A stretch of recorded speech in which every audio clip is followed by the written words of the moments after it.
I know Arsenal keep winning, but you can expect to see those tables without own goals scored on Sky Sports anytime now. This is the ArsenalVision Post-Match Podcast. My name's Elliot. You can block me on Twitter. That's right. We saw the tables earlier this season. The table without set-piece goals. Now they're going to have to do the table without own goals. And you do have to wonder, Nani Madueke, Gabriel Martinelli, Leo Trossard, Eberechi Eze, Victor Gyokeres, Kai Havertz, Gabriel Jesus, already fierce competition in the front line, players struggling for minutes.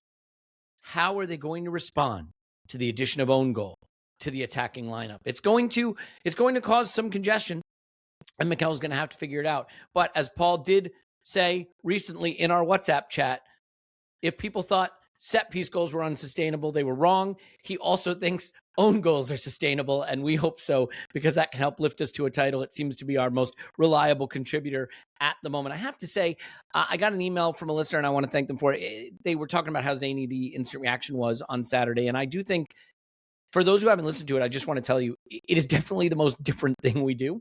Clive gives his recording from the ground. He pops into the chat during the live stream to mess with us. There's laughter. There's insulting each other. There's disagreement. There's all kinds of zaniness, but it is a lot of fun. So if you want to check out the Brighton one, I think that was sort of a great example of just how off the rails it can get. I hope everyone's doing well. Looking forward to the new year.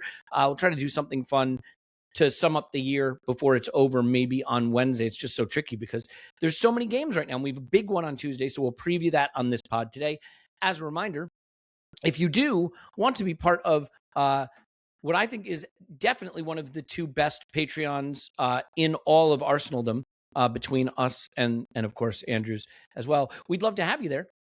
And you can sign up and get 50% off with code AVP. Well, no, that's not it. It's code RICE50. That's right. They made me change it. RICE50. Now they make me change it every month, which, believe me, it will be as confusing for me as it is for you. So RICE50, get 50% off the first month. Give it a try. Get that instant reaction after we beat Villa 10-0, because one of those is coming. I'm telling you, we're building up all this XG for a reason. One of those is coming. Okay. Anyway, wherever you are, whatever you're doing, hope you're doing great. And here with me now to discuss what was, I think it's safe to say, unanimously seen as a dominant destruction of Brighton is Paul. Hello, Paul. Woohoo! Can I add one thought, Elliot, which is on the IR? We did not intend to be zany, right? We did not intend to be takey. It's just the way it goes. We did not intend to be... there are those pods where you get this sense we were probably trying to be calm and not argue and not be zany. But the problem is I said things, and once I do that, you just lose it every time. If I had just said nothing, it would have been fine. It was that I said something. That was what did it. Yeah. And here to settle us down right off the bat is Clive. Hello, Clive. Hello. My favorite thing is watching you go through the anguish of being in the chat, unable to get Paul and I to say the right stuff, just furiously commenting away, trying to get us back on the rails. I'm with the commenters. I get a couple of comments in, and I'm thinking, what are they on about? And now I know what it's like to listen to us, right? What are they on about? Particularly on the instant reaction, when we all have our luggage, don't we? So it's quite good fun. I'm battling a bit of illness, I will mention, and I know there's a lot of illness going around. My children have had it, and I got a lot of nice messages saying, hope they get well soon. They have gotten well soon. They got well, I guess, by expelling all their illness onto me. So that's called parenting. If you or your loved ones out there are struggling through an illness, hope the pod helps. Hope you're doing okay. But yeah, it's a lot of illness going around. In fact, some in our squad, as I understand it, some in a lot of the squads as well. So it's that time of year when illness just pops up and can be affecting performances as well. And yes, that's a new excuse we can use to explain things. So there you go. Put that in your excuse bucket. You got that one to use. All right. I just want to start with this. Look, let's face it, Clive, we are in a moment where I think there's a big sort of a wide distribution of ideas and thoughts about the performances that Arsenal are putting up. We'll get into the specifics of the game in a moment, but I kind of just want to get your thoughts on the overall performance and the situation with the attack, because I came away from this feeling really encouraged by the way we attack. Paul and I disagreed about this on the IR to some extent. The extent to which this was right. Yeah, the second half in particular. How did you react to the game overall in terms of anxiety about lack of goals or encouragement about the impact of the attack until the last action? The good thing is we have experience, right? When sometimes you have to, as people, we have to recognize what our previous experiences are telling us. sometimes they bring fears, and sometimes you have to think that actually this is actually on a positive curve, in my opinion.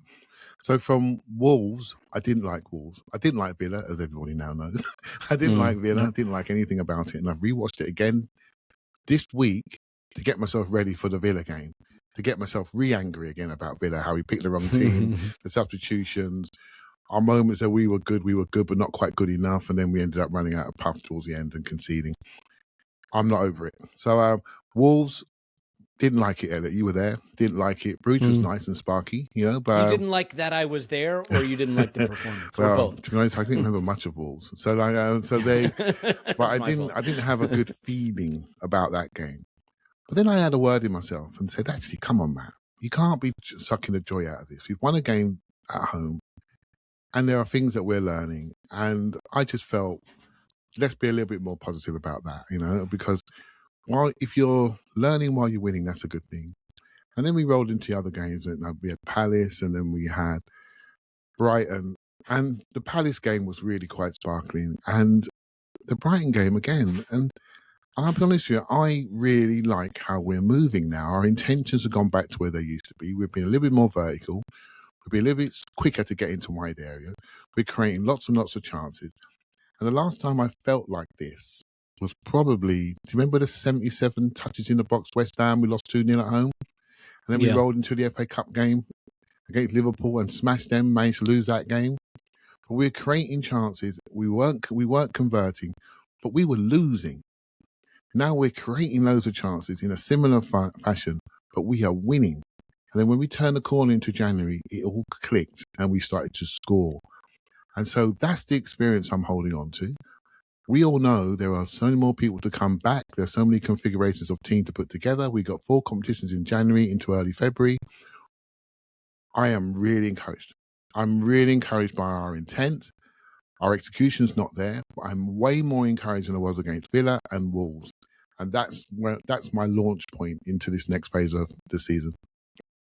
Yeah. I mean, it's funny because I listen to the Arscast, obviously, never miss it, and usually nod along. I just reacted to this game very differently. And, I've been trying to stay off social media as I watch games so that I can generate my own thoughts about the game instead of sort of getting sucked into whatever the zeitgeist is. And I could not help but come away from this, I think, feeling like Mikel did, Paul, which is that these are the kinds of performances I wanted to see us starting to produce. Now, we have to be consistent. When Liverpool earlier this season was topping the table, but the performances had a lot of issues in them, it felt very much like they were defying gravity. And ultimately, the performances caught up with them and the results started to match. And we've seen plenty of instances where that happens. By the way, it would be nice if that would happen to Villa pretty soon. It feels like they're overdue for that. But I felt after Bayern that we had lost our way a little bit. And we spoke about those performances and what was wrong with them. But I think Everton, Palace, and now this Brighton game have been more of a return to what we're hoping to see. Now, it is worth noting Brighton played without some very important players who came on later in the game and impacted it. But everybody's playing without important players at the moment. We had Declan Rice at right back, for God's sakes, and we'll come on to that in a moment. But Mikel was asked after the match on if a big statement win will come with the way we're playing. He said, it has to, because we have a lot of quality. What I like is the way we play, the way we produce, how willing the players are to take that initiative, that aggression to make things happen. Because this is a very, very difficult team to play against, and I think we've done really well for the majority of the game. Paul, let's set aside the period in the second half where it was nervy. Do you get the sense that the last few performances culminating in this one against Brighton feel a little bit more, at least I think from the overall play, like you're seeing a return to the kind of dominant Arsenal performances that we're going to need to pick up results? Yeah, I think we're building, right? And this attacking performance, I think, is set apart from recent displays, especially in the first half. I mean, we feckin' battered them and we were feeling it. And, we had a new right back who immediately became a decisive part of our attack. There was an understanding on the right-hand side. Left-hand side, pretty good. We can talk about our little challenges from the striker standpoint, but generally, overall, the play was really very good.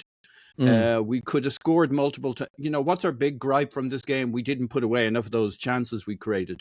But, you know, challenge A is create a lot of chances. We did. You know, my frustrations with this match, and it's not very typical of me, is I just thought I wasn't so much nervy in the second half. I just felt we left a bit of a vacuum, and rewatching it wasn't that bad, but still, you know, there was a 10 minutes here and a 10 minutes there when we let them decide whether they wanted to come into the game or not, which I didn't think was necessary. But outside of that, sandwiched in those, or maybe the salami slices in that sandwich, was various periods of attack where we turned it on again, even in the second half. We had some really good. We seemed to be able to put on good attacking bursts in the second half, and then late in the second half, I really liked the way we managed that uniquely to other games. Maybe we've still got some of that. We will play it out bravely from the back. We will hold on to the ball. We will string passes together. Like, there's two parts to it. Being able to put on an attack, that was the first half. And in the second half, being able to control, have your shape, string passes together. It can't be all about shape. It can't be all about attack in the second half, because you're not going to be able to attack for 90 minutes. So you got to be able to string passes together and exert some control. And I saw, especially as the second half went on, I saw that reemerge where we were holding on to the ball, knocking it around. It was while Gabriel Jesus was on the pitch, which I think is a discussion point in terms of control. We kept Bukayo Saka on the pitch. I heard various people saying, oh, we should have subbed him off and got on Fred. But, like, if you want control on the pitch, you probably want to keep Saka on. You probably want to keep Odegaard. You probably want to keep, you want to bring on Gabriel Jesus so that you can. So I did like this game, and I do think we're building the fundamentals that I feel. We can talk about why, but I feel fairly good going into this Aston Villa game in a way I would not have felt 3, 4, 5 games ago. And of course, Big Gabby coming on, I think, is a big lift for us. It's a huge lift psychologically for this team going into that game. Yeah, and I just wonder if it is entirely fair to look at the scoreline and look at the nerviness at the end of games, especially given the number of late goals we've conceded recently, and say that these are not clear enough victories. But I think Mikel made a great point in his post-match press conference about this league and, you know, about how hard it is to win in this league with sort of clear score lines. You know, he said in this league that's very difficult, right? And I don't. And meanwhile, we've just watched City get a late in the game goal against a team we beat 3-0. Okay, it was a bit of a different team at that point. And after, you know, there's a lot of nerviness because of that. But that was a late goal from them against Nottingham Forest. And then Villa comes up and like, oh, wow, they're incredible the way they came back. Why were they coming back, right? They're very good. But like narratives at the moment, like I've seen podcasts all over the place. Arsenal this, Arsenal. I'm like, what a bunch of windbags. I don't need to listen to your stupid narratives. You're always 2 games behind what's really going on with the club. I just think they're behind. If you look at all 3 teams right at this moment, you could narrative that any way you like. It's just we've had a stickier patch recently than they have. Yeah, so as Mikel, he was asked the last time we felt comfortable in a game, and he said comfortable in this league, that's a big word. When the scoreline is bigger, but hopefully I don't have to use it that often. I just think narrative's an interesting thing, right? Because City are on a decent little run here, so it doesn't pop up that, hey, you know what? They had a nothing first half against Forest. They get a lead, they get pegged back, and they need an 83rd minute winner to get their win. And it's kind of just not talked about. Villa, who are on 11-match winning run, I think most of those games are 1-goal victories. Again, not discussed. There is an anxiety around the way we do it, but I think it is important to hit you with a little bit of context and data here, because this was a game, at least statistically, and I'll explain why I don't think the statistics completely tell the story, but where there was a lot of dominance. So we outshot them 24-8. To Paul's point about the halves, in the first half, 15-0. 2.1 XG to 0 in the first half. Okay, 33 touches in the opposition box to 1 in the first half. They put out a weaker team, but we did what you're supposed to do to a weaker team, which is we absolutely beat them down.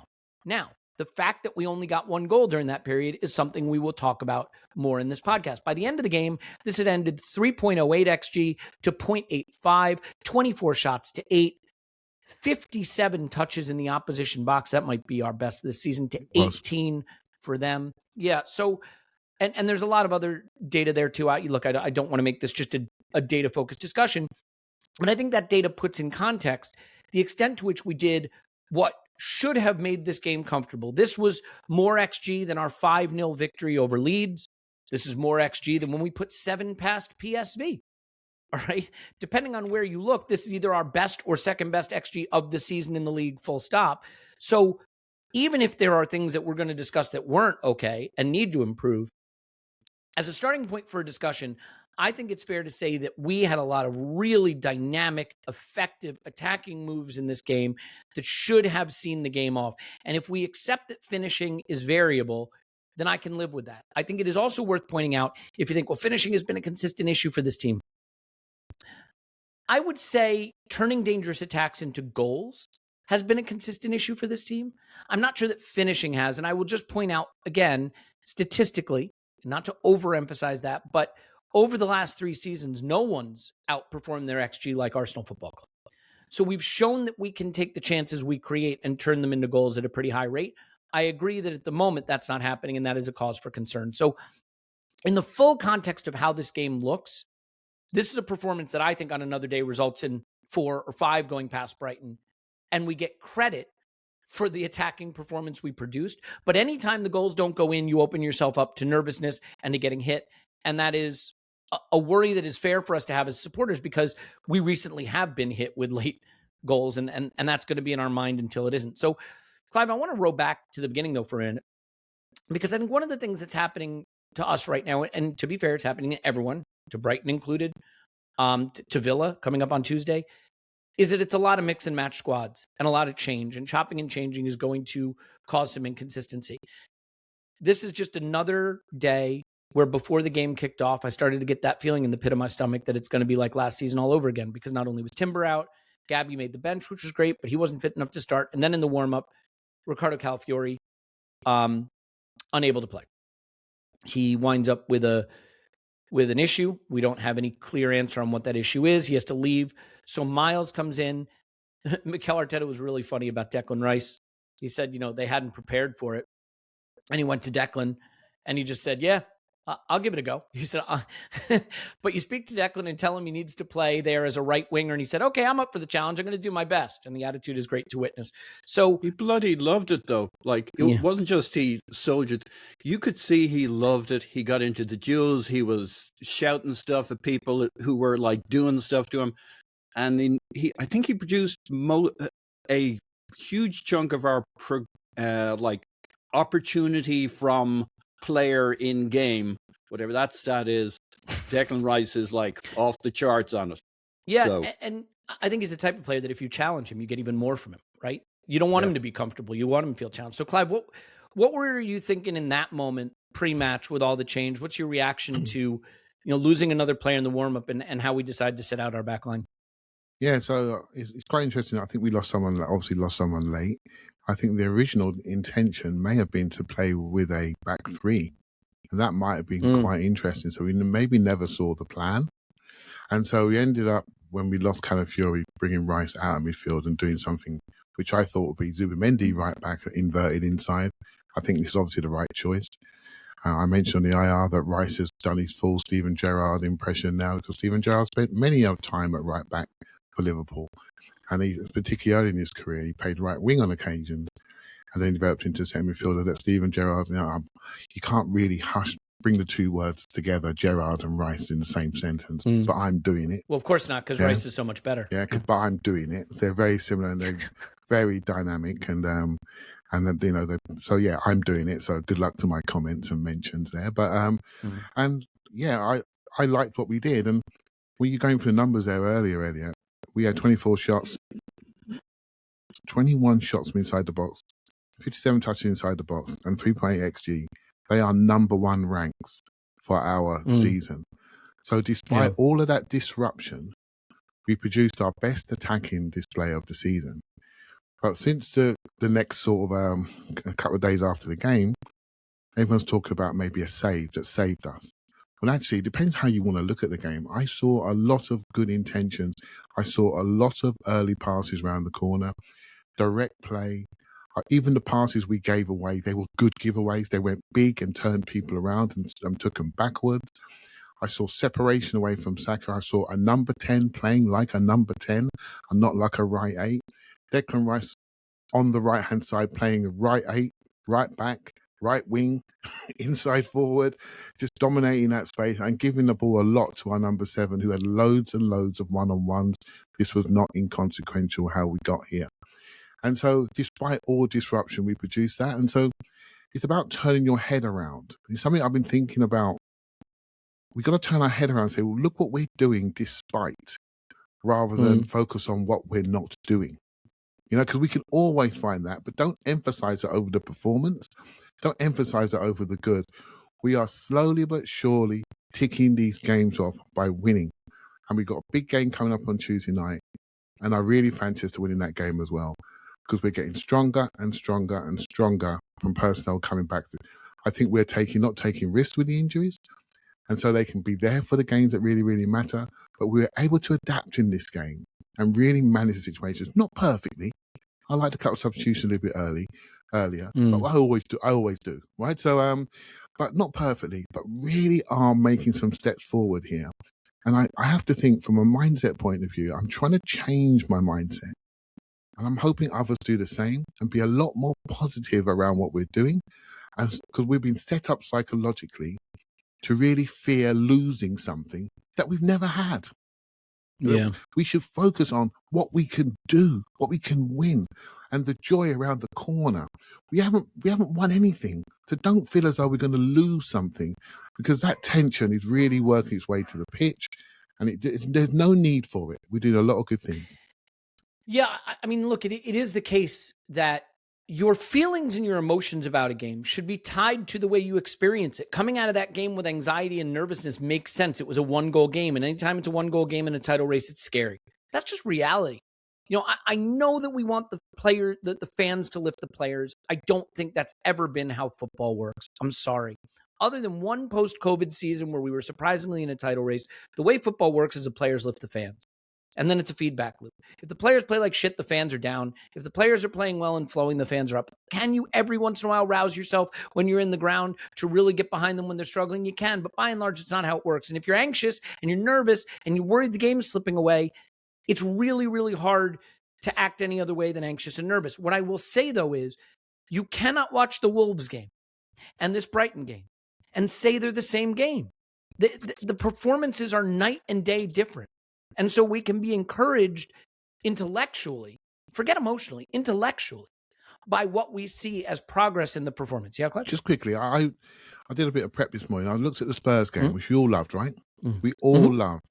And I looked at the numbers and for the Spurs game, and maybe one of the big differences was just execution. Win that game 4-1 versus 2-1. I'm not sure our attacking numbers were quite as good as the Brighton game in the Spurs game. I think our shots was less. I think a lot was less. Well, obviously, a lot of those categories were first, right? So what did we do against Spurs? We put the ball in the back of the net, right? Much more regularly. And so this is it. Just looking at the game and looking at the context of the game and saying, okay, our execution is not there, but we're back to creating chances. We're back to getting around the zones we need to get to. We're doing our one-on-ones. We're cutting back into the air. We're getting touches in the box. I mean, I've been here before. This is going to change if we keep doing this. This is going to change. These are first world problems. We need to focus on that and wait for that to happen. Look, it's this simple. We played Palace in the Cup and we played Brighton in the league. Palace, 3 XG for Arsenal, 62 touches in the box, 24 shots. Brighton, 3.08 XG, 57 touches in the box, 25 shots. The goals not going in is a problem. And I'm not suggesting for even one moment that we should gaslight anyone into saying That's all that matters. Don't worry about the scoreline. Worry about the scoreline. It really matters. If you don't put the ball in the back of the net, it matters. My feeling, though, is that performances precede results. And I think Clive hit on the exact right thing, which is the season before last, right before we went on that run of runs, the performances started to turn. We had a bad run right before Christmas. We were not playing well. We were dropping points. And then the performances started to turn, even though the results weren't totally emphatic. But after the performances started to turn, the results became emphatic. So I do think that bad performances can precede drop points. We saw that with Liverpool. Okay, I think we might see that with Villa. But good performances can precede really good runs. And I'm at least encouraged by that. And I think it's fair to be encouraged while acknowledging and accepting the anxiety that goes along with close scorelines. The thing that I find hard to reconcile is people saying, Arsenal can't keep having these close scorelines and win a title, when all I see from the chasing pack is the very same thing. And I don't remember this narrative when City were throwing away 3-goal leads to Fulham, getting nearly pegged back by Leeds, having a 1-goal lead against Forest. And I get it, because they've won 423 consecutive Premier League titles. And that's why people trust them. They have Pep Guardiola. They have Erling Haaland. Until we show we can get the goals, people are going to be nervous. Now, Paul, I want to talk about one more period of the game, because then I think I do want to make sure we have time for a good Villa preview. And I think one of the best ways to access this game is actually through discussing 3 players: Bukayo Saka, Victor Gyokeres, and Martin Odegaard. So we're going to talk about those 3 individuals, okay? But I want to quickly talk about the period where Brighton did have some joy in this game. It was a shorter period and maybe less dominant than some of the other periods. But in the second half of each of the last few wins that we've had, the opposition has found a time where they've started to get some joy and they've started to run through us a bit and push us back. The Wolves game was a great example in that brief period where we were under pressure and it really annoyed Mikel. There was a bit of it against Everton, but there was a bit of it in this game. It came from nothing. Their goal is very fluky. If you look at it again, we're totally on top. They shoot through legs. It finds the post. It finds the one bounce off the post that can go to the one guy who's unmarked in the box, and he gets a goal from nothing. I don't think that's a reflection of anything we did wrong. But from that point, we did get a little bit battered. And after that goal, all right, Yassine Ayari had a good shot blocked. He had another good shot blocked. Yakuba Minta had a good shot saved. And Mats Wiefer had a header that was really good, that was off target. And any of those moments could have resulted in goals. So do you have a diagnosis for what happened during the period where we wobbled a bit after they scored, and maybe why that's been happening at periods to us? It is a little bit of a head scratcher, because I've gone back and looked at it too, and there was a time where we would say, "Come on, Johnny Brighton, see what you can do against our shape." And lately, people have been able to do a fair bit against our shape. At some point, they'll, this was how did this come about? They worked a triangle on our right-hand side. There was a bit of a deflection bouncing through the box. You look at it, there's nothing spectacular here, as you described it. Comes off the post to the right guy. Would different personnel here, would putting Gabriel in there magically have changed anything about this goal? Would a different right back have changed anything? I mean, maybe, but it's hard to see it to the eye what was going to be different here. And their second goal, that David Raya goes in his time machine and pulls it out of the net with the just ridiculous save. It's kind of similar. It's not the most. We're well set up to defend it. It's they're playing triangles on our left hand side. You could critique maybe Hincapié for not being sharper to the obvious move that Minta was going to make inside to pick up the ball. But again, it's kind of lucky from them. I mean, Minta isn't the most clinical finisher. He's completely off balance, which is why he hits the ball the way he does, almost perfectly. But I do think there's some tightening up. There's some intensity, and there's why let them do that? Why have those? We kind of gave them 2 10-minute spells where we're all right, you can play it, and we're not gonna go nuts. We're not gonna chase you around the pitch. And I just think there's a little bit, nothing huge, minor tweaks, I don't think we're far off where we need to be. I think we're getting better each game. We'll tighten this up in the second half. There's some learning lessons. We were nearly in a whole bunch of trouble. It had been 2-2, and psychologically that would get at you. But it's not the worst second half. Just don't drop your energy. Don't let them have the ball. Keep hold of the ball. Maybe get a player or two on the pitch quicker that allow you to. We saw very decisively against Everton that we were playing out from the back all the time. Suicide mission. We don't care what you do. We're going to play from the goalkeeper out from the back. This was a return to some of that, some are going long.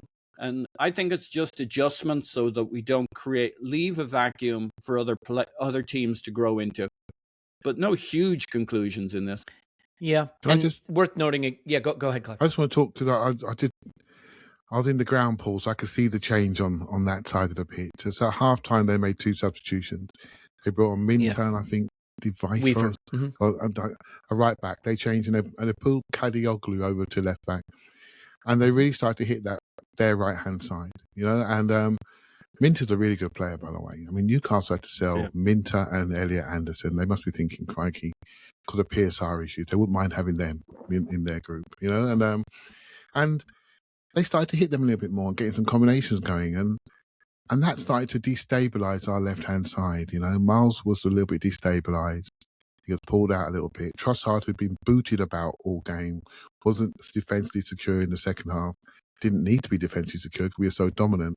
So he was forced to defend a little bit more. And so we just looked a bit shaky in that side. And the manager saw it. And he made the change, right? He made the change. He got Miles out. He got Big Gabby in. And he didn't look super fit, but he can certainly shout and point and click, mate. And he pointed and clicked and people just felt more confident. And he went from there. And Elliot's right on the 3 chances. The back post header was another one. But after that, it was over. It was done. And okay, we had the scoreline and we had the trauma in our mind. But it was done. We got a lot more stable and it was over. Go ahead, Paul.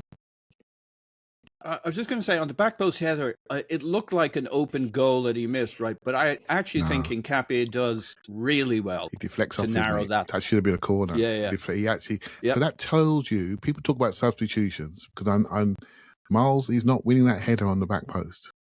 And that could be 2-2. And so that substitution stabilised us. We were much more aerially combative, and we went from there. And so, but I suppose over Christmas holidays, you get to watch more games of other teams, and then watch those games. None of them are smooth. Everyone has a period when they're not dominant. It's about what you do, how fast you adapt, how fast you make changes, and how you see it off. And we saw it off. And again, I felt quite comfortable. We saw it off towards the end. I wasn't stressed. Honestly, I wasn't. We saw it off. Should have got the third. And we rode out that period. If they'd have scored, I tell you now, we'd have got the third goal. We've got gears in this team. So after their 77th minute Max Weaver shot that you just referenced, they didn't have another shot in the game. We had 6, and including 2 of our best chances to score. We did end the game very much on top of them and handling it. And I do think there were some fun Gabby moments. There was one moment where he made a clearance out of the box and turned around and gave it to the crowd, 2 fists down, kind of like, come on. There were some moments of real energy defensively and enthusiasm defensively for getting the game over the line, which I think we've lacked. Without Gabby, I think there's a fear about defending our box, and with Gabby, there's an excitement about defending our box, right? You can defend 2 ways. You can defend excited to defend, or you can defend scared to defend, and he brings some of that excitement to defend back. There's also an interesting video going around of Saliba saying something to Gabby in French, and the lip readers are saying something like, "We're not mean enough," right? And it's being interpreted to say like, we're not killers enough. And I'm sure as defenders, when you're doing the heroic work they're doing to make our defensive record so good, there is a feeling like, come on, guys, at the other end of this, can you please just stick one in the back of the net? Like in the NFL, obviously, when the defense is on the field, the offense isn't. When the offense is on the field, the defense isn't. And you can see sometimes in locker rooms in the NFL, when one of those units is really good and the other is bad, there can be a schism in the team, Yeah. right? Like the defense can get really mad if they're pitching a shutout and the offense isn't getting it done. And so it was just sort of interesting. I'm sure those defenders would love a little more help from the finishers at the other end of the pitch so that they're not having to clear balls out of their box, at 90 plus 5 to save a result. One thing I will say that when he jogged on, Big Gabby, you just sort of got a reminder that Big Gabby is back and a big defender walked into that team. And I swear to God, it was over for them. Right, honestly, that was it. It was over. And I can't describe it to you. He just ran on and that was it. Heart rate dropped and I just sat back in my seat. Paul? Yeah, so I think one of the mistakes we tend to make is we simplify our memory of our game. And I think people think we defended our way out of this game. We didn't. From 81 minutes or something on, I'm looking at my little activity map, my notes from the game. It's all us. We get control of the ball, we pass it around, we keep the ball, which is what I particularly liked. And somehow the combination of Martinelli and Gabby Jesus is really starting to shine at the moment. Maybe I'm imagining magical powers and connections between them. But even with Martinelli on the wing, we hold the ball. We have all sorts of attacking opportunities. We have the Saka in behind. We have the Martinelli in behind, or Martinelli zooming in on the back. The last 10 minutes is all us. Now, it's not all us attacking, but it's all us controlling the play, moving it around. Maybe it's Gabby Jesus going into the corner, controlling the game, which I love, right? But we remember it as, we tightened up our defense and we saw that, no, we didn't see the game out. We took control of the game, which we have not done for a while. And so that was a particular favorite aspect of this that, we saw a bit of that with playing against Everton, where we decidedly played out from the back, even when we're under pressure. But this one had a bit of, we actually picked up towards the end and took back control of the game. Yeah. You want to end the game the way we ended this game, which is the better chances to kill it off rather than the scrambled defensive play to end the game on a nervy note. But when it's only a 1-goal difference, it can be nervy. And Clive, I'll just ask you about the moment that obviously I think was the starring moment of the second half. And I'm not talking about the own goal that got us our second goal, but the Raya save. Okay. I think sometimes there's an attitude like if your goalkeeper had to make a great save, then, you don't deserve to win, or your defense didn't do it. Like the goalkeepers are there for a reason. And David Raya doesn't do much because we don't concede many chances. But he did make what is a stunning save. He's well out of his net. He makes a great leap. It's not just that he gets his hand to it. It's got a long way to go to get over the bar. So he's got to get good contact on it. It's a phenomenal save. And he is a very, very important part of this team for a reason. We see it mostly with his distribution, but in this moment, I agree with you. I think if they had equalized, I think we might have found that third goal, but we didn't need it because he made that save. Yeah, very good attack from Brighton, let's be honest. A lovely flick in the box. We tracked him nicely. Lovely flick, caught us out, and he took it early. Took the shot early, and normally those are the ones that go in because goalkeeper can't get set. And Joe Hart's done a great bit on Match Today and on 5 Live describing it. I've reposted it because it's so good to hear a goalkeeper talk about another goalkeeper, but not in that way where you feel like a goalkeeper is having his moment to be a pundit and he's over-egging it. He explains it perfectly, tells you how he's at the end of his range and still manages to get the ball over the top. And really, it was beautiful. It's a jaw-dropping moment. It really was jaw-dropping.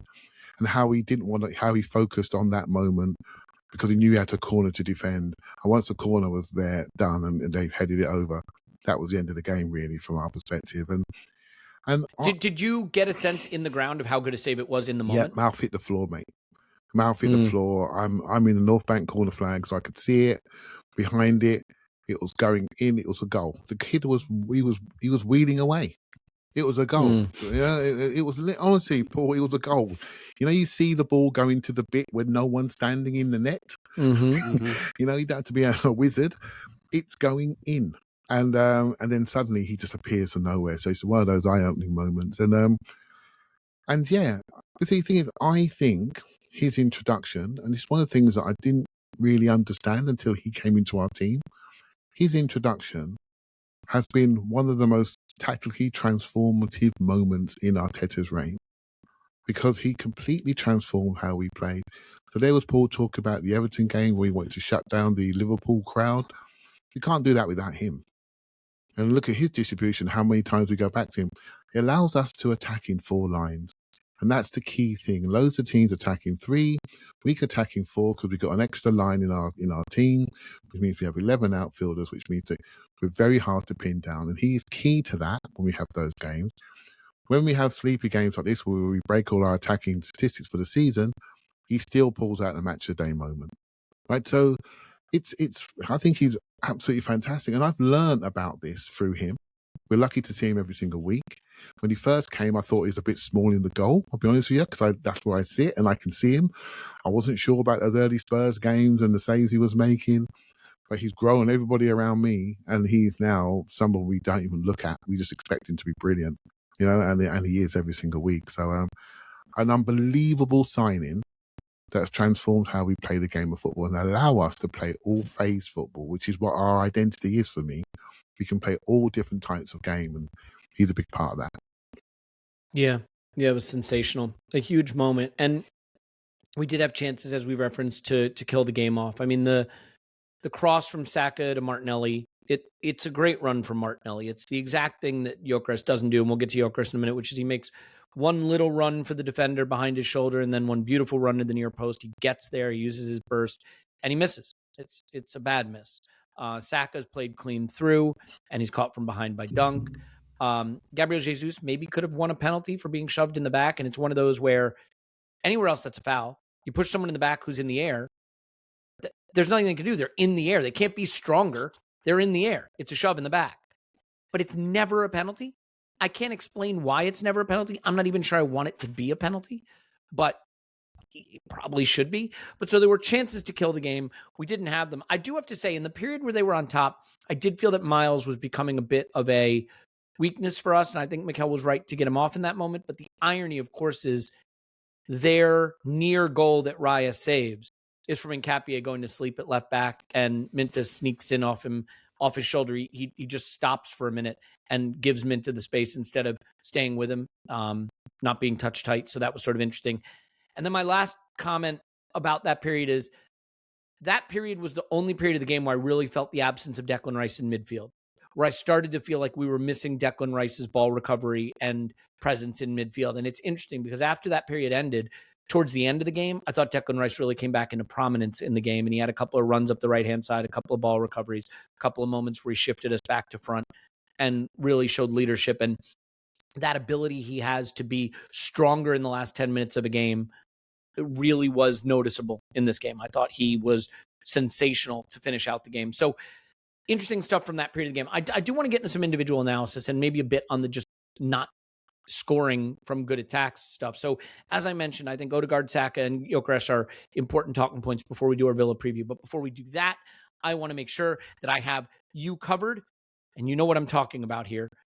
It's with the right VPN. And we're going to give you the right VPN. There's only one VPN to use. It's Nord. NordVPN is an app you put on your phone, your computer, your iPad, your Android tablet. Doesn't matter what the device is. All you have to do is tell it where you want it to browse, and it takes care of the rest. So if you see a video and someone says, you got to watch this video, it's amazing, and you click on it, it says it's not available in your area, that's done forever. If there's a TV show that's out in another part of the world and you want to watch it, but it's not out in your part of the world, you can now watch it. If there's a movie that's out, you can watch it. If there's football that's blacked out in one area but not in another area, you can watch it. And if you're doing anything on the internet that may involve you going to a website that maybe has dodgy stuff on it, well, you're going to want NordVPN's threat protection, which they give you as well.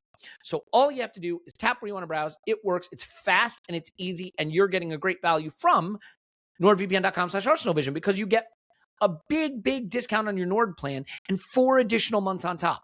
4 extra months plus a discount. It's completely risk-free with Nord's 30-day money-back guarantee. It's NordVPN.com/ArsenalVision. NordVPN.com/ArsenalVision. NordVPN.com/ArsenalVision. Do it now. Clive, is that enough of that? Indeed. Nailed it. Okay.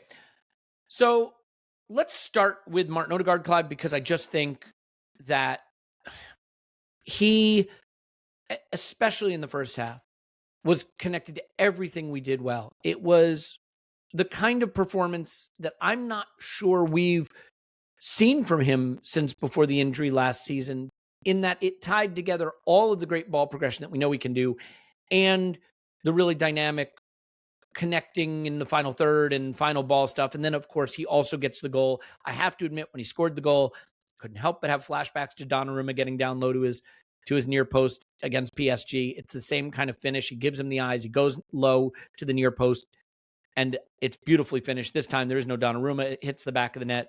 So how do you analyze this Odegaard performance and midfield in general? Because obviously, Zubi, Marino, Odegaard, bit of a different midfield. Yeah, I thought this was a really good performance. You get a feeling in the ground, and then you can look around and see things like his heat maps. And it sort of validated what I was seeing, really, that he was all over midfield. And that is exactly what I've been calling for, really. Don't stand 5 yards away from our best player. Stand in the areas that really, really matter and receive the ball and build up. And he did exactly what the team needed, really. He had 3 or 4 passes that he played direct over the top there. There were probably red lines on SofaScore, right? But I loved them. I absolutely loved them because they were quick and they were early. There were some times when the ball would come across to him, he's sort of just into the semicircle, just maybe slightly to the right.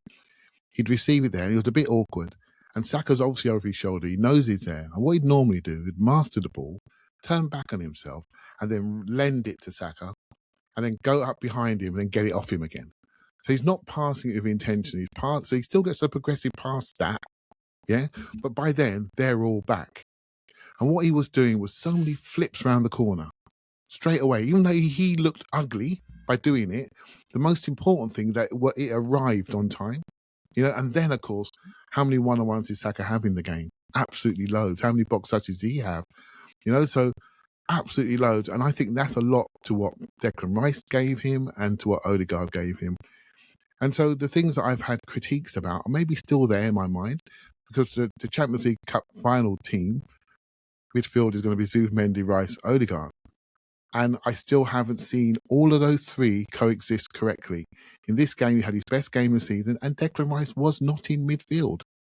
Yeah, I was wondering about that. So we haven't really, for me, if he can do that and Rice can do his thing and Zubi can do what he did in this game, if we can get that equitable type distribution amongst the 3 of them, we are going to be unstoppable.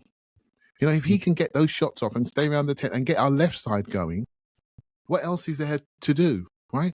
Then everybody else who's behind him, they've got a lot to do to get past him. Do you see what I mean? And in this game, when he did drop deep and because Rice was out wide, it was okay. Do you see what I mean? Because we need that to happen in this game. So I felt, if anything, he played almost like a Declan Rice midfielder role.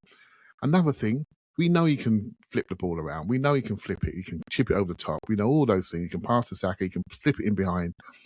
But I watched him sprint into ball recoveries.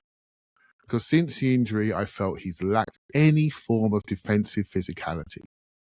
And maybe he was thinking, I don't want to get hurt again. But in this game, he sprinted to the ball, got his body ahead of the ball. And so his activity and sharpness kept him away from collisions. And so his recovery, I don't know what numbers are in it, but I saw him getting there, And so, and I felt that gave us a level of solidity in the game. So easily better performance this season. And he spoke about, I've been practicing and working on my shooting. And I went, bingo, there you go. We need 7 goals from him. I said on WhatsApp, we need 10, but I'll be conservative. We need 7 goals from him like that. That's his first goal at home since January 2024. Come on, now, that can't be, can it? That can't be. We need much, 2 years ago. So we need a lot more from that position. And he is starting to show that intent. So when someone's showing the right behaviours, mate, you got to be behind them. And I thought he had a really, really solid game. Yep. His goal also, by the way, I think we should just point out, comes from a high turnover. The goalkeeper kicks it out quickly. Nkapie presses up, wins the ball. Declan Rice, quick, intelligent header forward. Yeah. Saka cuts it back to Odegaard. And so even though it's still, a difficult finish from outside of the box, it's a goal from brilliant unsettled defensive play due to a high, I don't know if that counts as a high recovery because it was from a goal kick near the halfway line, but you get my point. It's a quick turnover of possession that we were able to cause by pressing up and winning the ball back and doing the right things. Paul? Yeah, I want to add one thing on Odegaard, which is For our second goal, it's a corner. It's a set piece. Oh, yeah. Cool. But, yeah. So I knew what you were going to say. I've been, yeah. So I've been saying this for a while, but it's funny how the corner we tend to score from is the corner just after we razzle-dazzle them, or a period of strong play. It's almost like they're a bit rattled. And the strong play just before this is we're playing it out of our left-back spot. It's Mazzucchelli, Trossard pinging it back and forward. They decide to, nobody's going to clear this ball. We're trying to maintain control, so they spin it across. Hincapié to Raya, who bobbles the ball, is getting pressed, is in a bit of trouble. He needs to ping it to a midfielder, but a midfielder on the left side of the box, almost where a left back would be. Any guesses, Elliot, as to who that midfielder might be that was standing on the left? It was Martin Odegaard. He almost gets the ball taken off him too before he plays it out, I think, to Declan Rice. He does not. And then away we go. Then he does not. Spins away. He spins away. He spins it out to the right wing. It gets played up the right wing. Saka needs somebody to take it off him, sprinting up the right wing. Who is that midfielder? That midfielder is also Martin Odegaard. The ball gets spun across the front of their box. Marino out to Trossard, who lays it back to the box crashing midfielder, who turns out to be Martin Odegaard, who gets a shot off, and we get our corner. So that's a guy, to Clive's point, who was everywhere on that pitch. I would say everywhere he needed to be. Yeah. There was a hole that he filled there. Without him there, was the difference. I don't know who that is. He was everywhere we need him to be, and not where the easy work was. And on that shot, Paul, because I'm looking right down on that, he was going to the opposite corner. So he was whipping it in. It was a great block. That was going in, mate. I'll tell you now, that was going in. And so it's a great block from them. So he had real intention on his shooting. And that is a really positive sign, because we all know there's goals in that boy on that left foot. I think and then it led to the most hated goal.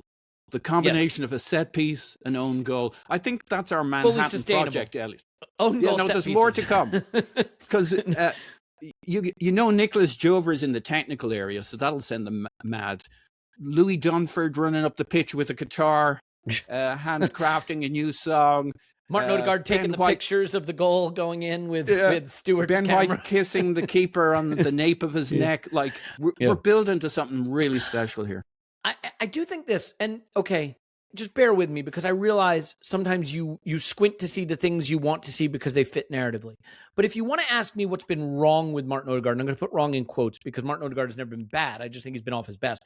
What's been not perfect about Martin Odegaard, how about that, over the last year or so since his injury, is that the engine and the power in his game has not been consistently there. When Martin Odegaard was in his absolute pomp, two of the things we would say about him: one, he had the best engine in the team. Now, I think Declan Rice came in and maybe took that up a level, but I think Odegaard was right there from an engine standpoint. Back to front, box to box, incredible engine. The other thing is his ball striking. We used to talk about him consistently as our best striker of the ball.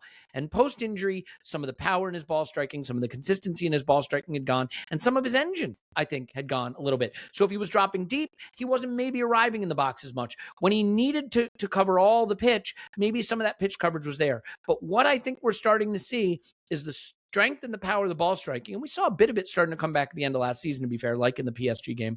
But the strength and the power in his ball striking and the engine that he has is starting to come back. And so to Paul's point right before that corner kick, the way he influences the game in all three thirds, the way he arrives with a powerful strike at the end of a lung-busting run, that's a really good sign. 5 ball recoveries, to Clive's point, joint most in our team. Again, a good point. Yeah, there you go. You said it. You were right. So I think it is incumbent upon us not just to look at last actions and technical execution, but the things that make players unique. And I think Martin Odegaard, as technical as he is, because he had one moment in this game, right, where he got the ball in the middle third on a counterattack and he kind of slid it. I think he nutmegged someone in midfield and sprinted away. He's always had that. He'll always have that. He's just special with that stuff. But the engine and the power in his game, that's Premier League difference making, right? Because you can have all the technical quality in the world. Just ask Florian Wirtz. If you don't have the engine and the power, you're dead. Okay? Martin Odegaard's got that engine and that power in his game again, and I think that bodes really well. And I'm very excited to see him continue to grow into this team. Fantastic performance. Less fantastic, I think, is a gentle way to say, introduce the discussion around Victor Gyokeres. Sometimes games are defined by the first thing you do in the game. It just sets a tone. And Leo bounces a sort of hopeful ball, chips a hopeful ball over the top in the second minute. It bounces over Dunk onto Gyokeres. And if you said to me, what's the one thing I felt confident about Victor Gyokeres coming into Arsenal about, I'd say he can hit the ball very, very hard and accurately. But he did not hit the ball very hard in this instance. He tamely tapped it back to the keeper. And that was in the second minute. And from there, the game just didn't quite pan out for him. Clive, I'm going to say something people won't like.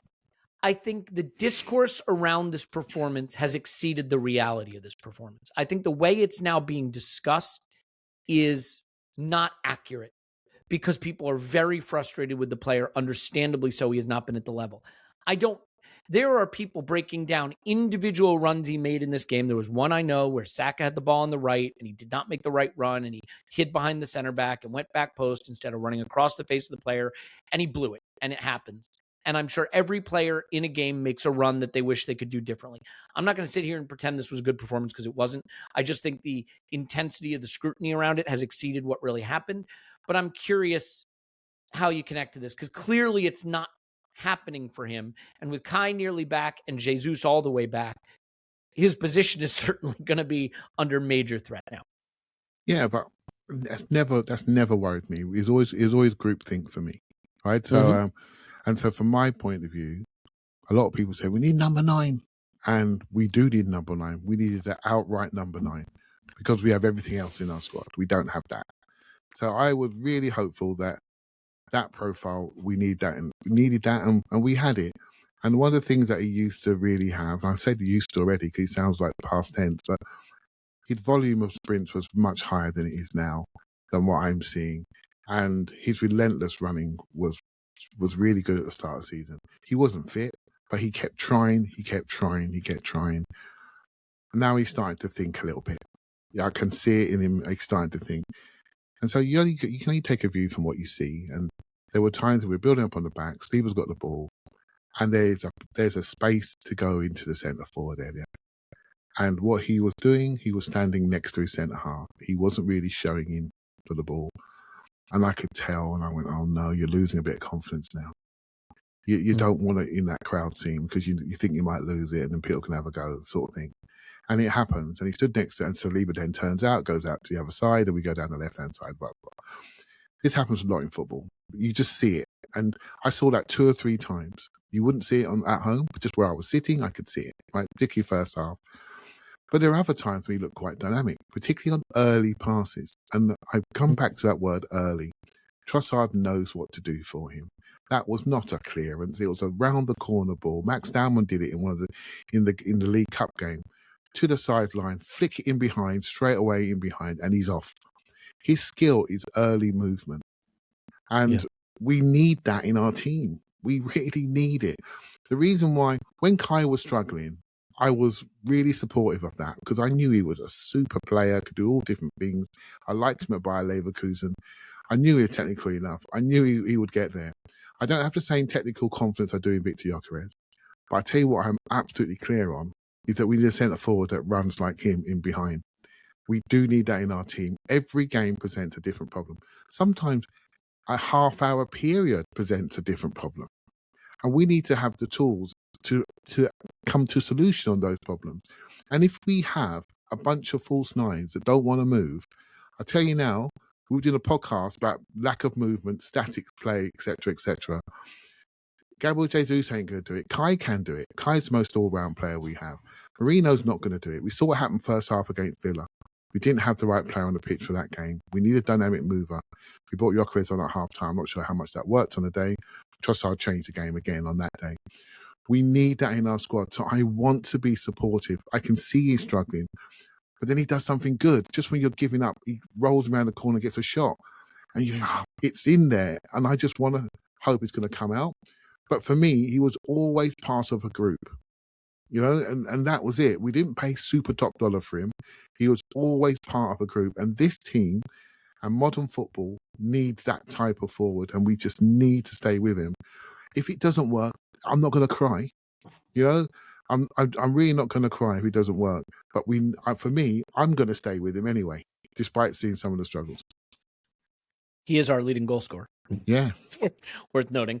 Not that that's a defense of the caliber of the performances. I mean, Clive, can I stay with you for 1 second and ask you a quick question? I do have some friends and people I talk to who are convinced that the team doesn't trust him and isn't passing to him in certain situations. And I have to say, I don't see that. You know, the one where people say that, you know, they want Saka to pass to him. I don't know that I think the pass is on. I also think, look, maybe I'm wrong. Maybe I'm naive. I don't think in the heat of a title race, in the heat of a Premier League game, in the box with players around you, players have the time to think, well, I'm not going to cut back to the open guy. That's the guy I don't like. Maybe I'm wrong. Maybe players do think like that. I personally don't buy it. I just think the runs haven't always been convincing enough. Again, comparing the run he didn't make for that one Saka moment to the one that Martinelli makes. Saka passes to Martinelli, not because he likes Martinelli more, Clive, but because Martinelli gets to the spot, you know? Yeah, now you could say to Victor goes back post. By the way, we have other strikers that do that as well. Gabriel Jesus doesn't always go in front of the man, you know? And for me, it was the lack of showing to feet that I saw. I have had that feeling that he's not trusted. I'll be honest with you. I've had the feeling. I can see it. And I was speaking to another podcaster, shall we say, and we were talking about what's it like in small-sided games when you don't get the ball. You know why, didn't you? Because you've bloody lost it twice beforehand. And they turn away from you. It's what footballers do. If you're going to lose it, you're not getting it. Sort yourself out, then you'll get it. Do you know what I mean? And that happens on a pitch all of the time. For those people who play Power League, exactly the same. You know, it's just football. And I think there are times when the players think, you know what, he ain't going to win that race. I'm not going to give it to him. Right? I don't think there's anything dramatic about that. It happens. But there are other players that say, yeah, I'm going to keep feeding you. And Trossard is one, for example.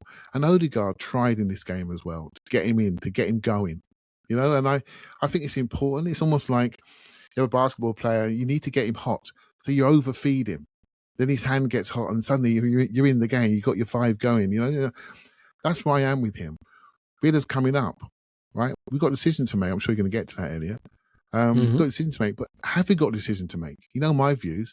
I think he's got a part to play in this game. Ain't got to be for the full 90. Do you know what I mean? I think it's very important to our ability to keep people away from us. If he doesn't be on the pitch, we need to have one of Martinelli on the pitch or Gyokeres on the pitch at all times. So we threaten backlines. In this period, there was a 10-minute gap before Martinelli came on. And I thought that was too long. We needed him on quicker to keep them away from us. Why not make the 3 substitutes at the same time? And they were done, mate. I know I don't know if you're going to talk about Martinelli, but I do think that when Jesus came on for Gyokeres, it would have made sense to make the Martinelli swap at that time. So first of all, you still have the threat in behind, and also because Martinelli and Jesus seem to have we're not informed on injury situations and things like that, and minutes, etc. We're not informed. However, I have to say this to you now. I've watched Martinelli in the Crystal Palace game first half, and I watched him in this game. And you know I've given him stick in the past. Mate, he is absolutely electric at the moment. And I mean electric. Paul. You know? Paul? Yeah. 3 letters for you. PPV. That might be some kind of illness. Inevitably it will. But I'm talking patterns, partnerships, vibes. And he's lacking all 3 at the moment. And by contrast, let's go to Martinelli and Jesus. Like, every minute they've played on the pitch together, which is not a lot so far in terms of a sample size recently, they look for each other. You know, do they not trust Gyokeres? Is it like these 2 guys look for each other? You know, the penalty shout you were talking about, that comes from Martinelli hitting a cross with the outside of his boot. Now, that's a guy having fun, right? Feeling it. That is not the standard cross from Martinelli. That's a guy who's feeling his oats. How does he receive the ball? Outside of the boot from Gabriel Jesus from the center of the box. So one guy whacks it with the outside of the boot. It's almost like they're playing jazz, right? And Martinelli is not the most jazzy player I think of. That's almost more of a Trossard or a Saka kind. But like, it has freed him up and loosened him up. Now I swing back to Gyokeres. He doesn't have that with anybody at the moment. He'll be a better player for us in the future. We will learn patterns with him. We will develop partnerships, and he'll have better vibes. But that's not this moment right now.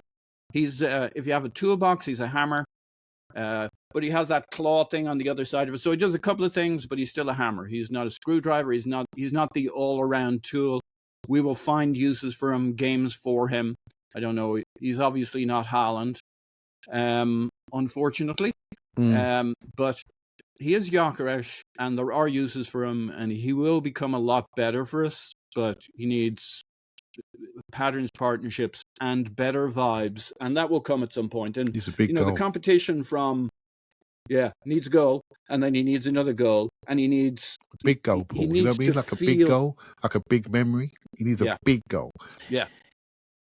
Look, a few things here. First of all, I do think that there is an argument that his running makes a difference. That having a center forward who runs aggressively at the center backs does a few things. One of the things I think it does is it just keeps their defensive line height that little bit lower. If you do not respect the pace of the players that are on the pitch or think they're going to just keep dropping in, then the center backs and the defensive line can cheat up. Lines get compressed. It's harder to play through. Those mid blocks get filthier, and suddenly you have the horseshoe of death. And I think that this breaks that up a bit. I don't think you can just look at a team in a team sport that has the kind of attacking numbers that we have, underlying numbers, when he's on the pitch, and ignore it and say none of it has anything to do with him. Now, that's damning with faint praise. I get it. It is a low bar. No one is suggesting that's good enough. But to ignore it completely is, I think, a little unfair. I think it is a little unfair when a team has a couple of its best attacking performances with a guy on the pitch playing number 9, and to just completely dismiss him and say he's worthless when he was on the pitch during that attacking performance. I agree. Some of the runs are too simplistic. There's also the moment, though, where Odegaard chips the ball over the top. He shows good strength and good acceleration. He fires a shot off the post from an acute angle. That did happen. Did happen. There are little... Did he save it? Yeah. It's not just off the post? Yeah, all right, there you go. Keeper saves it well. And again, like I said, I know it's damning with faint praise. I realize we're into the realm of squinting to see it. What I'm saying is, I think the volume and intensity of critique has exceeded the reality of the performances, but the critique is warranted. So it's a bit of both. I will say his on-off numbers, things like that, which measure how the team performs when you're on versus when you're not on, are very good. So when he's on, at least from an underlying metric standpoint, we've done some things that are good, but ultimately there's a lot of anxiety about sticking the ball in the back of the net, and he's not doing that enough. And he's not a player who influences the game in enough ways to justify his inclusion when he's not sticking the ball in the back of the net. Now, the comparison with Martinelli, because now you start seeing maybe Martinelli's a center forward talk again. I think Gabriel Martinelli benefits from coming on the pitch when the opposition is down and they have to try to chase a winning goal and the game stretches out a bit. And when the game stretches out a bit, Gabriel Martinelli is going to look quite good. And by the way, that's not a criticism of Gabriel Martinelli. It's a brilliant thing about Gabriel Martinelli, but it is a reality. When you have a center forward in Gabriel Jesus, also, by the way, who swaps positions around and defenders get confused and Jesus is off the left and Martinelli's through the middle, again, those partnerships, to Paul's point, make attackers look more effective. So we are in this position where, do we just jettison Gyokeres from the team at this point and say he's not at the level? My instinct is this. I think I can conclusively say at this point that I don't think Victor Gyokeres is as good as I hoped he could be. I think that what we are seeing now is a player who benefited from being in a very, very poor Portuguese league. Should be noted, by the way, that Jakub Kiwior is basically a Ballon d'Or level player in the Portuguese league at the moment. It's not a good league. And he ate it for lunch. Now, not every player who goes to a bad league scores 50 goals a season. There's something in him, in his makeup, in his talent that scored those goals. He scored those goals, but it's a bad league. He's come to the Premier League and it's too high for him. It's too high a level. Do I think he can't perform at all? I don't. And I think he's doing some things that maybe are informing and influencing our performances in a positive way. So, Clive, I am prepared to re-underwrite my evaluation of this player. And I think that is fair to do. But I am not ready to say this is a Marouane Chamakh situation. I'm not at that point yet. No. So I must admit, he's had some indifferent games and also had some good moments. But he hasn't really missed a glaring chance. Do you know what I mean by that? I thought his early chance was poorly taken, to be fair. It's not glaring. I'm just about to get onto that, Elliot, right? So apart from this first chance in the first minute, and I thought, you know what? This is you now. I thought he could just smash it in. I didn't realise the keeper was in a no man's land. He could just lobbed it over him. And I think he tried to. And I think he just got the bottom of his studs and just passed back. And that sort of miss really took a lot of air out of the building, and it really hurt me, Elliot. I'll be honest with you, my season ticket mate, Trevor, I was talking to him, I go, oh, mate, come on. We all want you to succeed. That's you. That's a bit of you, that is. That's laces. Get your laces on it. Come on. Yeah, exactly. And that made, and he's starting to think a little bit. And so that worried me. That did worry me. I got to be honest with you. The technical level is the thing that concerns me because Arsenal fans have grown used to every single player being able to look after the ball. We weren't having Mikel Mourinho at the start, and look how technical he is. And people are still not sure about him technically, and he's a mile ahead. So he's not the technically best. So if you're not technically the best, you better be physically really good. Really, really robust and strong. And say, you know what? I may not be as good as these twinkle toe lot around me, but no one's going to run harder than me. No one's going to work harder than me. I'm going to run those sides until my heart drops out. Do you know what I mean? He's got to do that. He's got to build his game up again. Don't try and be like the rest of them. Be like you. Be that bull in a giant china shop. Get after it. Get after people. Demand the ball. Be demonstrative. Be a lot more of a presence until your 65 minutes is up. And then get off the pitch. And let's not forget, with the reasons why we wanted a centre-forward like this, is because of our previous centre-forwards not being centre-forwards enough. So let's not get seduced by our old girlfriends out there. Do you know what I mean? There'll be a reminder of why you're not with them. Do you see what I mean? And so Gabriel Jesus is always everywhere, but not at centre-forward. And the first game that we don't win, when he's not at centre-forward, you might have to bring out an old podcast. Do you see what I mean? So we got to stay with these players. We've got 5 substitutions. The manager we're coming up against very, very soon has learned how to use his substitutions effectively to end games very, very strongly. We have to look at football differently and recognise these are tools to apply to a certain game state. And Gyokeres is a unique tool in our toolbox, and we must empower him to be that guy. And you've got to be that guy. We've got to support him. That's where I am. And it is a difficult one because one of the things that we know from the data is that he was among the absolute best in all of Europe in repeat the number of top intensity sprints per 90.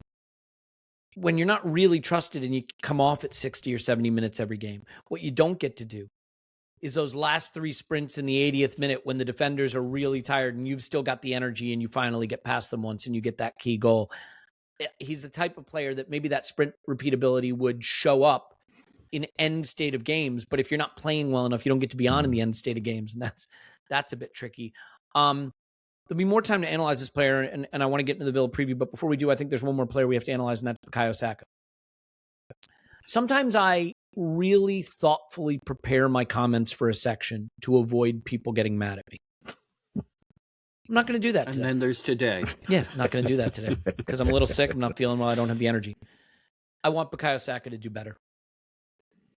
And I can hear people furiously trying to get to a device to type up an email or a message. I want him to do better. And you can say, he had an assist in this game. He had 7 shots in this game. He had 4 chances created in this game. Everything we did well in this game flowed through Bukayo Saka. And I agree. But I do not think you win things without one player in your front line or somewhere in that team being decisive in the final third. And I think Bukayo Saka is a player we all believe is among the absolute best in the world, a Ballon d'Or level player, a player who is rightfully compared to Mohamed Salah and Erling Haaland and is in that class of player.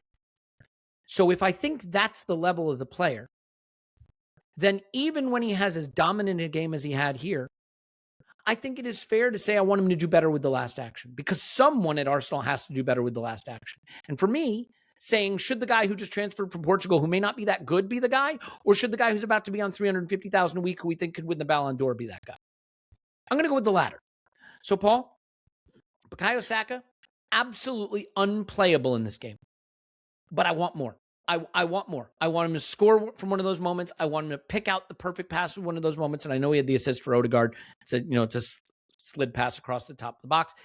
Like I said, he was unplayable for a large stretch of this game and had 7 shots. I want him to score the goal. I want this incredible player to do even more than what he's doing. Am I a completely selfish and inconsiderate prick? Yeah, as I said on the IR, you ungrateful bastard.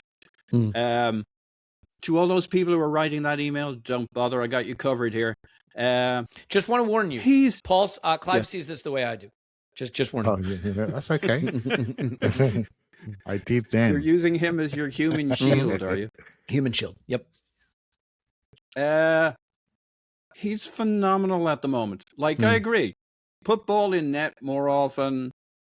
Be a bit more assisty. You know, like I went back and looked at all his chances in this. I'm like, individually, pretty much all pretty. Like, there's one he skies but the ball, he's kind of reaching to do the classic Saka, curve the ball around, and it's almost like his foot goes from under him or whatever. He wasn't the only guy who slipped on his ass a few times on the pitch. Like, mostly it was like, okay, individually, I didn't see any real howlers there. His 1v1 where he's through on goal, he knows he's offside because he has the view of the line. Like, I'm not saying he decides to miss it. I'm just saying it's a different mentality when you know you're offside. He's the guy who can see the whole line. He knows he's a yard past the guy. Okay, put it in the back of the net. But I'm not really here. I've been tricked again by you, Elliot, into defending his finishing. He's brilliant. He's absolutely brilliant at the moment. We have gone up a level this year in saying Bukayo Saka doesn't need us in his area of the pitch. We will leave him 1v1. We will not bring players into his area. Odegaard doesn't stand there all the time. Whatever your view of Odegaard, he doesn't do that. So he doesn't bring in two more players with him. We don't have a fullback station beside him all the time. They come, they go, they add a bit of variety. He's killing everybody he plays. He's mincing them. And yeah, to your point, well then, wouldn't it be nice if we finished a bit more, if he did if he put it in the back. He's in such good form. I'm not concerned, even if I'd like his numbers to be a little higher. He's absolutely in scintillating form at the moment. I agree. If I thought Bukayo Saka was Doku, I wouldn't have even brought it up. But I don't think that's who he is, right? I think he's something more than that. And so the scintillating form he's in, I think, can even go up another level. Sure. I'll just do the TikTok of a couple of these moments. So obviously in the 4th minute, he drives to the byline. He gets by his man effortlessly. He shoots straight at the keeper from the byline. I thought there was a pullback opportunity there, but okay. Odegaard worked it quick into him in the 14th minute. He worked it onto his left foot. That's where he gets it onto his left brilliantly, but curls it well over. And I know he'd want that one back because that's sort of his signature shot. He had a shot where he was played in. He got the shot blocked in the 33rd minute. Then there were a couple of very, very big moments. He's in 1v1 in the 42nd minute, again, sort of near post, and decides to take a shot at the keeper. Then he gets in again with great body control. And this is the one where it leads to the Zubamendi back heel and the Gyokeres header, and all of that. But his cross didn't find anybody. There's obviously the one towards the end where he's played in clean through and Dunk gets back to block it. He created so many big moments, Clive. He just, he's not finding the back of that. And if you had to ask me, by the way, my instinct is he's on the brink of exploding because I think he has too much quality not to turn these moments into something.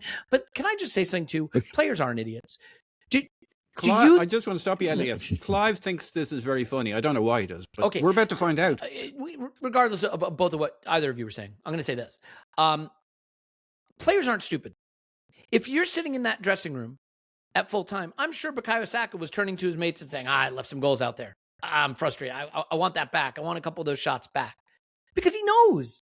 He knows. I'm sure he knows he could have come away with 2 goals and 3 assists or 3 goals and 2 assists in this game. And that's my point. I think he's that level of player, Clive. There's not a lot left to say, to be honest, Elliot. There we go. That's what I was shooting for. But yeah, the table was laid for him really, really well by Odegaard and Rice, and he didn't take full advantage of it. He only kicked one into the car park. The rest were decent efforts. And when you walk out of a game and he's had like 7 shots, because my phone told me, you have an instant reaction feeling of, come on, man, do a bit more. Then you watch the game. I watch our patterns of play. I watch how he destroyed the fullback. Just brilliant dribbling. Had them everywhere. He was running centrally. He was spinning out wide. And you look at the performance as a whole. You think back to where we are at the start of this. If we keep doing this, someone's getting a whooping, mate. It's as simple as that. Someone's getting a whooping. And that's it. And that's where I am. And so there's your instant feelings. You know, for those people who can't get the Gyokeres chance out of their heads, then you're not going. Whatever we did after the next 50-odd minutes, 60 minutes after that, you're not gonna see it, right? Because it hurts you, right? It stays in your mind. And in this game, I thought, if you want to put it in summary, he could have been a little bit wasteful, but he's also trying to kick through legs. You know, by that, and that they're the ones that, to go through the legs, it's in. You know, goalkeeper's not there. And he's going for that a little bit more. I would like him to be a bit more serious in his finishing. You know, I have this feeling, I've got to say my truth, he's a really good finisher. He's the man with the cold heart. He needs to work on it, because we're all sitting there thinking, I'm not sure who's going to score at centre forward. Let's be honest. We're not sure who's going to score at centre forward. Odegaard scored his first goal for nearly 2 years at home. So now we look at number 7 and say, come on, mate, you've got to do it. Martinelli doesn't really score in the league, great in Europe, right? So SA's had his purple patches, but no one knows where he's going to play yet and when he's going to play next, right? So we're looking at number 7, and we need him to do it because he's done it before and he was about to explode before his hamstring. We need him to do it. But really, the way we are, I think Odegaard was our 12th scorer this season. We are a group of collective players. We need them all to do it. Hence my reluctance not to throw anybody in the bin. Players have targets Elliot, going. I thought you were going to jump in the middle of Clive's thing and say, Your Honour, permission to treat the witness as hostile. No, but he swung it back towards you towards the end. Yeah. Look, players have targets going into seasons. So let's not be precious about this. Bukayo Saka is the kind of player who would have said going into this season, I want 15 goals and 10 assists. You know, he has targets for himself. Currently has 3 non-penalty goals and 2 assists. He's playing brilliantly. But I rate him, in a way I almost feel like maybe I rate him more than others because I rate him enough to think he can do the part where he roasts his man and finds the end product. And by the way, our leading goal scorers, non-penalty right now, are Leo Trossard and Eberechi Eze with 4. It's not going to get it. Look, I love the idea of sharing goals around, guys. I do. It is not going to get it done. Someone's going to have to get to 15 goals. And there's no one I trust to have that talent or that quality more than Bukayo Saka. I just don't know that I believe you can win everything we want to win if you end the season and you say your leading goal scorer had 8 non-penalty goals or something. I think someone's got to reliably score the goal that wins you stuff. And we always used to say it. Who gets the first goal? Right? Bukayo Saka. He gets the first goal. He opens the scoring.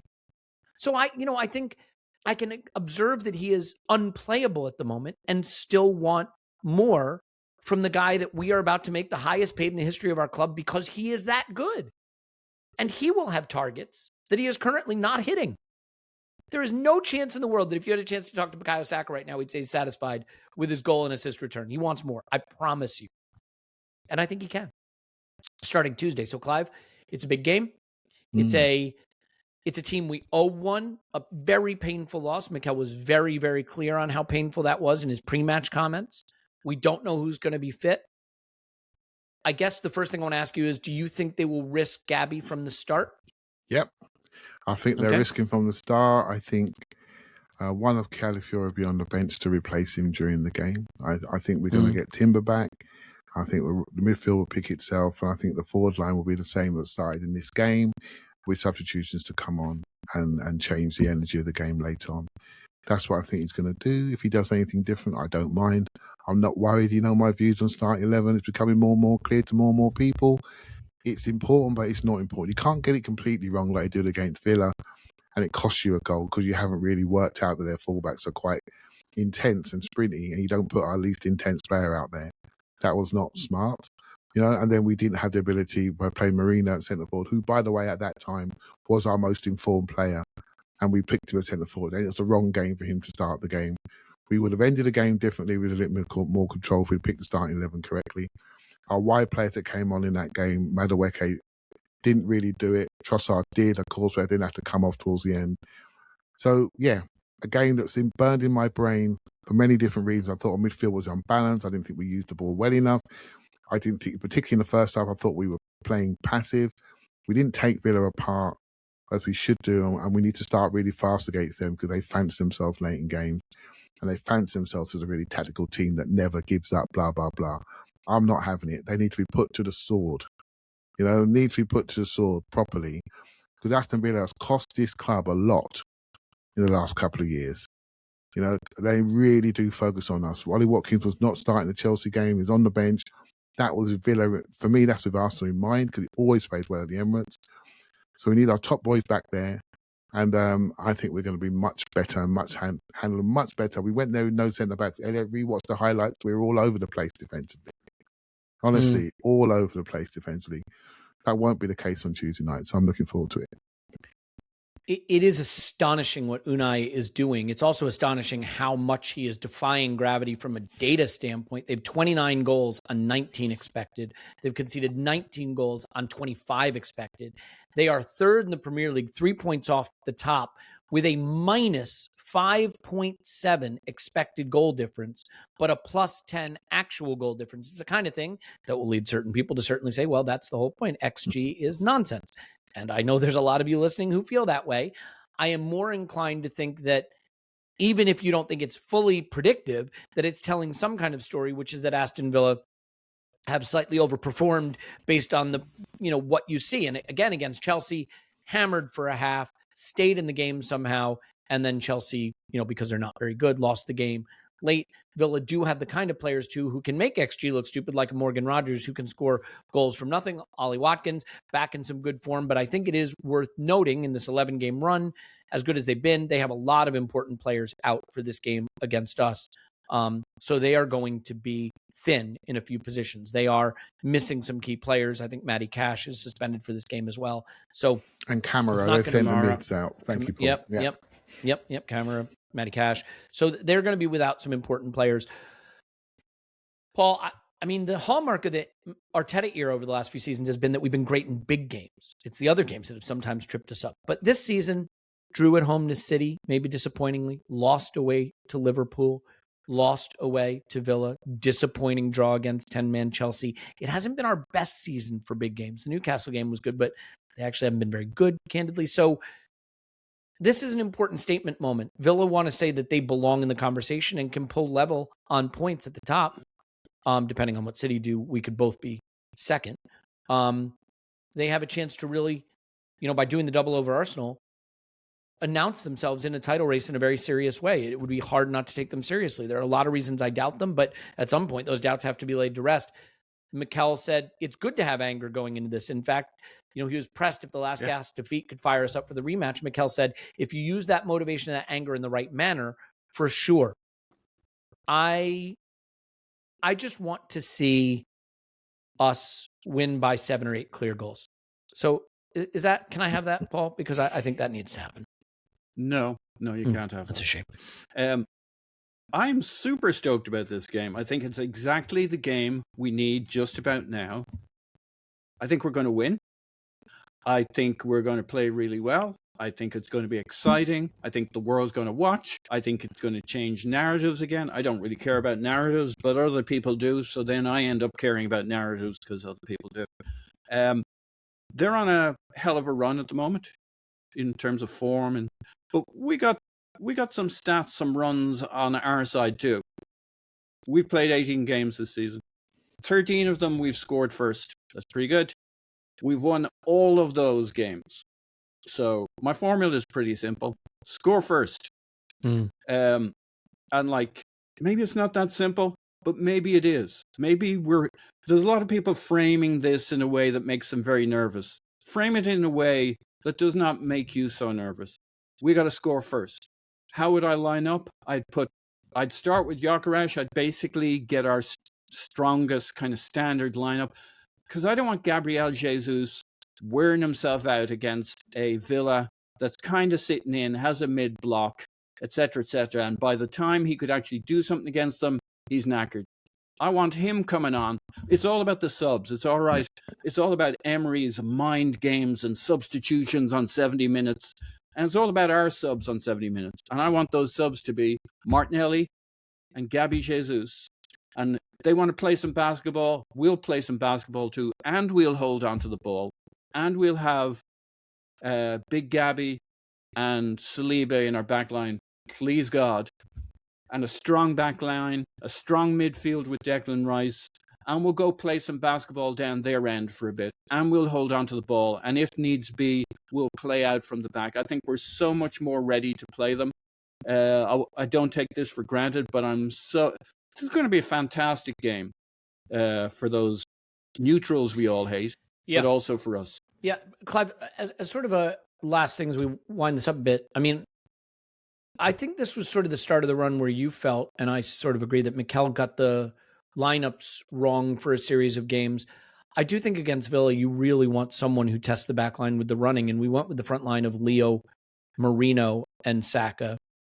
Eza, Marino, and Saka for the game at Villa Park. I would like to see one of, if not both, of Martinelli and Gyokeres start in this game and have some really hard running to push them back and to test them if they do try to push that line up. Do you think that that's something that Mikel is going to go for this time around? Yeah, well, I sort of said that earlier. I think that what they should, one of them should be on the pitch. I think let's just carve our jets a little bit, right? So they've got Lindelof and Konsa back there, and Maatsen, and a guy who'll probably play right back. It's either Andre Garcia, his name is. I did a bit on him this morning to have a look at what he is. A bit of a winger, fullback. And there's another guy called Odegaard who might play there, or he might play in midfield. Mate, if we are serious, let's not get all scaredy cats about this. Let's just go and deal with them. If we'd have had Saliba at Villa Park, we'd have won that game. You know, and go and look at the period when we were dominant in the second half. The gap was huge. We ran out of puff a bit towards the end of that game, at the end of a big run. We ran out of puff, and they got a fantastic goal for them, and they go off into moonlight with the points. We gave everything in that game to not lose it, and ended up losing it in the last kick of the game. So yeah, it's time for revenge. You can sense that in Arteta's voice and in the press conference that he did the other day. Yeah, let's go. We're tooled up to go now, you know, and we can make really significant changes. I felt we got the team badly wrong.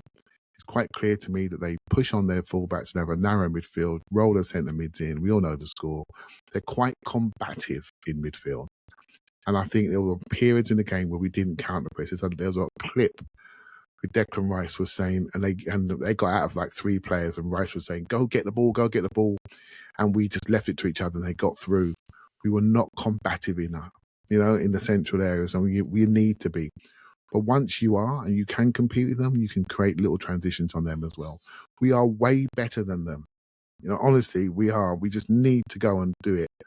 And it's time for us to give Villa something back they're giving us, which is a little bit of pain. You know, so they're doing what they need to do. They're separating away from Chelsea and Liverpool. They're getting a little gap there. They get themselves back into the top 4. They've got Europa League football coming up soon. And Unai's a good coach. I've said it. I've never dismissed him as a coach. I think as a manager of Arsenal Football Club, he was the wrong guy at the wrong time. He didn't manage upwards. And the guy we got in afterwards can manage the whole club far better than he can. But he understands football, and he's a good coach, and he's a more experienced coach than Arteta, and has won a lot more than almost anybody else in the league. Right? So he's not to be mocked in my view, but it's time for us to put him in his place. You know, we don't want him dancing around the Diamond Club, shaking everyone's hands in the executive room, saying, thanks for sacking me. I've just done you 6 points in a month. That can't happen. And there's my team talk. Dark towards the end. Yeah, that's it. That's how you got to be in football. You got to be absolutely ruthless. Say, this is not going to happen on our watch at home. You know, our home form is unbelievable. It needs to really spark against Villa. So I'm up for it, mate. I'll go today if I could. Queue up. I'm really looking forward to it. I don't want to dismiss what it means to win 11 in a row. It's an incredible accomplishment, and they deserve all the credit in the world. And there have been some big wins over that time, including over Chelsea at Stamford Bridge and over Arsenal at Villa Park. The last 9 of them have been by a single goal. So, if we're going to get criticized for making it too nervy, they are on the right side of a lot of 1-goal games. And as we know, even when you play well, those 1-goal games can go against you. When you play poorly, sometimes they go for you. I do think that luck tends to run out. We're on 1 goal from our 9.23 non-penalty expected goals the last 4 games. So we would have been expected to score about 9. We've scored 1. I mean, there are a lot of indicators that suggest we're rounding into the kind of form where our attack can click, and that they have kind of been flying a bit close to the sun. And my hope is like that those a coiled two things spring, converge. Elliot. Yeah. As a final building point, up. I'll just say, when we lost to Villa Park, it is worth remembering our backline was Calafiori, Nkapie, Timber, and White. And then Calafiori came off and Miles had to finish. So we finished with Miles, Nkapie, Timber, and White. All fullbacks. And I do think that our backline sets our identity and sets the tempo of the game for us. We are defined by that back four, and certainly by the back four, the center back partnership of Gabby and Saliba. And if they start the game, I think that's a lift for the whole team. I think it'll be loud. I think we'll be out for revenge. City don't play until Thursday, so we have the chance to stretch that lead, put the pressure on them. Of course, they're facing a Sunderland team that will be out. A lot of critical players lost. Another player, Ballard, is out for the game as well. So maybe not as hard as it might have been, but the key is that we do our job. This is a good chance for us to restore the pecking order and remind people where we belong in it and where they belong in it. And I think we can do it. And I think the form is starting to look more like a team that we recognize. Now we just need the score line to reflect that. So we'll have an instant reaction tomorrow with Phil and Paul and Clive from the ground, and a main pod later this week.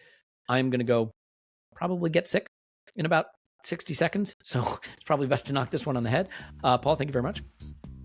Woohoo! Clive, thanks. Thank you very much. My name is Elliot Smith, and assuming that I am still with us in a couple of days, we love you, and we will talk to you after Arsenal 10 Villanova.